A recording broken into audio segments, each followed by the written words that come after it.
Simple pendulum को second pendulum भी कहते हैं। सेकंड पेंडुलम का मतलब ये नहीं है कि भाई ये सेकंड पोजीशन पे आ गया, इसका मतलब है 2 सेकंड्स। अब 2 सेकंड वाला पेंडुलम इसको क्यों कहते हैं कि भाई फॉर एग्जांपल ये एक सिंपल पेंडुलम है, ये यहाँ से लेके यहाँ तक 1 सेकंड लेगा और फिर यहाँ से लेकर फिर यहाँ तक 1 सेकंड लेगा, और टोटल इसने डिस्टेंस कवर करने में कितने सेकंड लिए? 2 सेकंड। इस वजह से इसको कहते हैं फर्स्ट देन सेकंड, यानी दूसरे वाला 2 सेकंड पेंडुलम भी। फिर बोर्ड के अंदर एक और अहम बात पूछ ली जाती है कि जो सिंपल पेंडुलम है, क्या इसका टाइम पीरियड यानी इस तरह से चक्कर काटने का जो सीन है वो मैथ्स के ऊपर डिपेंड करता है? तो ये मैथ्स के ऊपर डिपेंड नहीं करता। क्यों नहीं करता? क्योंकि उसके फार्मूला के अंदर मैथ्स आता ही नहीं है। उसके फार्मूला के अंदर या लेंथ आता है या ग्रेविटी आता है, और बाकी सारी वैल्यूज क्या है? कांस्टेंट। यानी अगर आप ये वाली लेंथ चेंज कर दो या उसके अंदर ग्रेविटी को चेंज कर दो तो उसका टाइम पीरियड चेंज होगा, लेकिन मैथ्स को डबल करो चाहे हाफ करो, लेकिन उसका टाइम पीरियड क्या रहेगा? सेम रहेगा। फिर सिंपल पेंडुलम होता क्या है? अब इसमें एक बात बताने से पहले एक और अहम बात बोर्ड में पूछ ली जाती है, क्या हम आइडियल सिंपल पेंडुलम को रियलाइज कर सकते हैं?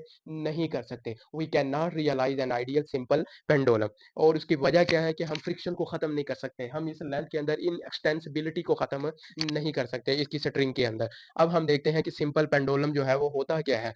तो आपने सबसे पहले कहना है स्मॉल बट हैवी बॉब, यानी स्मॉल भी हो लेकिन उसका जो वेट है वो बहुत ज्यादा हो, हैवी बॉब या ball is called simple pendulum. अब वो सिंपल पेंडुलम कब बनेगी? When it is connected, when it is connected, जब उसको हम लगा दें किसके साथ? ऑफ इन एक्सटेंसेबल स्ट्रिंग, यानी किसी ऐसी रस्सी के साथ जिसके अंदर लचक मौजूद ना हो। अगर वो लस्सी के अंदर लचक आ गई तो वो सिंपल पेंडुलम नहीं रहेगा।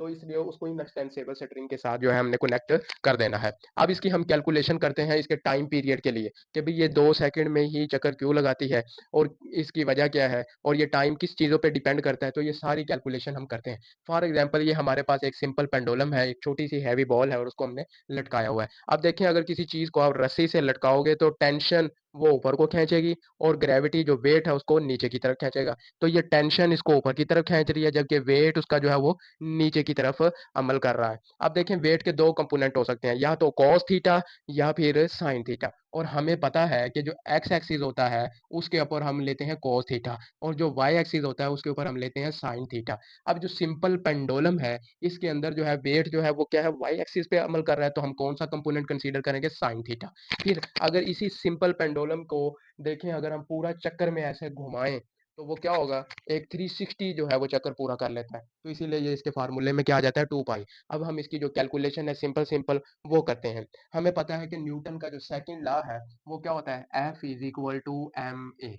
ठीक है, और हमें इसमें नेक्स्ट जो एक और बात है वो ये भी पता है कि भाई इसका जो वेट का कंपोनेंट है वो कहाँ है? नीचे की तरफ एक्ट कर रहा है। तो हम इसे कह सकते हैं F is equal to W is equal to M G. अब देखिए, ग्रेविटी जो है वो नीचे को खींच रही है लेकिन रस्सी जो है वो उसको ऊपर को खींच रही है, तो वो ग्रेविटी की बात नहीं मान रहा। तो इस वजह से वो क्या होगा? उसके साथ हम माइनस की साइन लगा देंगे यहाँ पर। और फिर देखें, वेट का कंपोनेंट कॉस थीटा वाला तो आएगा ही नहीं क्योंकि वेट तो नीचे को एक्ट हो रहा है ना कि उस साइड पर। तो इसके साथ हम क्या लगा देंगे? M G sine theta. अब इन दोनों फोर्सेस को, ये टेंशन वाली जो फोर्स थी और ये वाली जो वेट की फोर्स है, दोनों इक्वल हुई। ठीक है, ये वाली आप इसको कह सकते हैं टेंशन वाली फोर्स और ये वाली जो है ये इसके वेट वाली फोर्स है।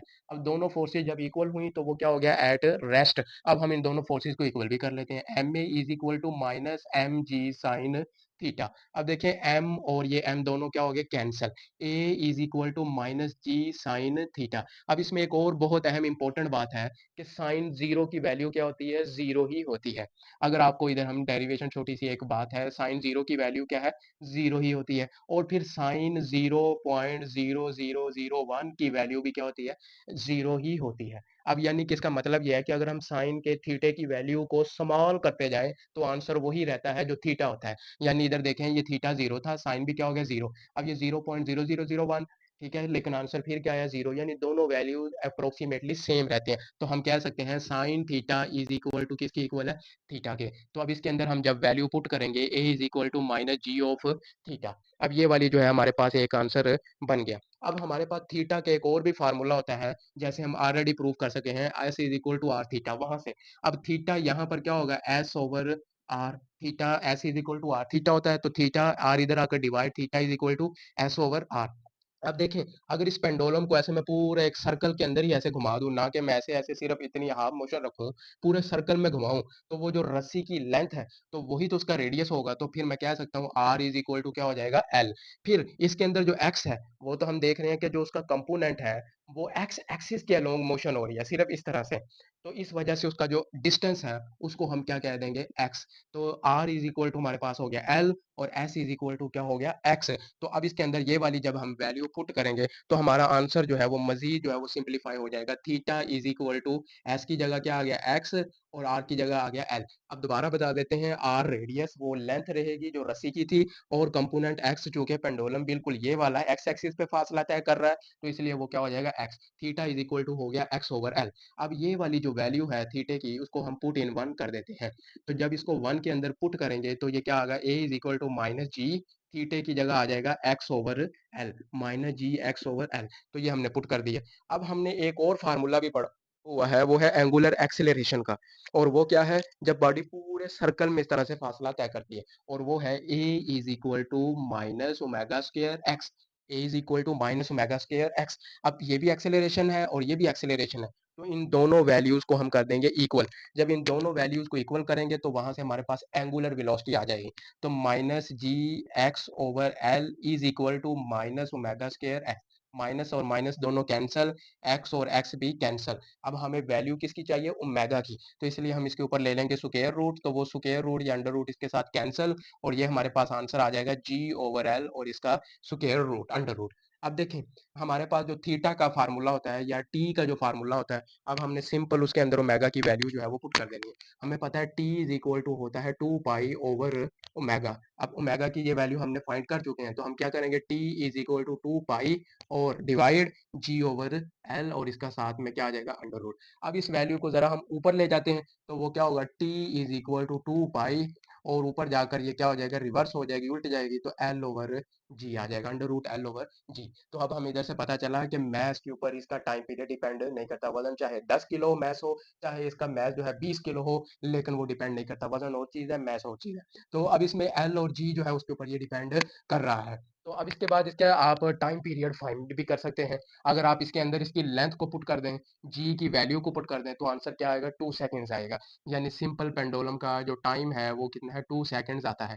और अगर आप इसमें सारी वैल्यूज पुट करो, टाइम 2 सेकेंड पुट कर दो, यहाँ पर 2 और 2 पाई, पाई की वैल्यू 3.14 9.8, तो लेंथ भी हमारे पास इसकी जो है वो आ जाती है, और वो आती है 99.2 सेंटीमीटर। यानी उसकी जो आइडियल पेंडुलम होता है उसकी लेंथ जो है अप्रोक्सीमेटली 100 मीटर होनी चाहिए। तो और ग्रेविटी की वैल्यू जो है अगर वो फाइंड करना चाहें तो वो भी आ जाती है 9.8 मीटर पर सेकेंड स्क्वायर। तो इस तरह से जो है हम इधर से ये सारी वैल्यूज को फाइंड कर सकते हैं। तो अब इधर से लास्ट बात जो हमने इधर इसको ओवरव्यू में बतानी है, वो ये है कि सिंपल पेंडुलम इंतहाई इंपॉर्टेंट, शॉर्ट क्वेश्चन भी है, लॉन्ग भी है, और इसमें एमसीक्यूज भी आ जाते हैं। शॉर्ट में आता है कि ये मैथ इसका डिपेंड करता है या नहीं, क्या हम आइडियल पेंडुलम जो है रियलाइज कर सकते हैं या नहीं, और एमसीक्यूज में टाइम पीरियड के बारे में पूछ लिया जाता है। और इसके अलावा इसका जो कंपोनेंट है वो एक्स के ऊपर हम साइन थीटा जो है वो कॉस, एक्स के ऊपर कॉस थीटा और वाई पे साइन थीटा क्यों लेते हैं, ये एंट्री टेस्ट में भी पूछ लिया जाता है।